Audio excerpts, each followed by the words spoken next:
Aksi wanita ini menyorot perhatian dan viral di media sosial. Bagaimana tidak, dengan penuh keyakinan, dia memborong semua baju satu toko. Akan tetapi, terungkap fakta kemudian yang membuat pemilik toko kecewa dan sedih.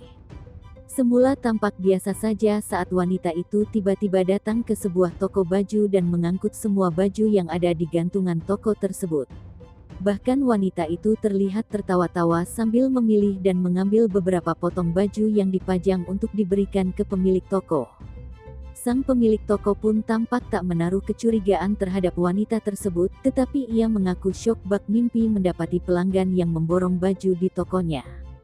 Terlihat para pegawai tampak kewalahan melihat baju yang telah dikumpulkan wanita tersebut, sementara itu, secara tak terduga pemilik toko tiba-tiba mengungkapkan kekecewaan. Lantaran wanita tersebut langsung kabur tidak jadi memborong baju yang dipilihnya. Diduga jika wanita itu depresi.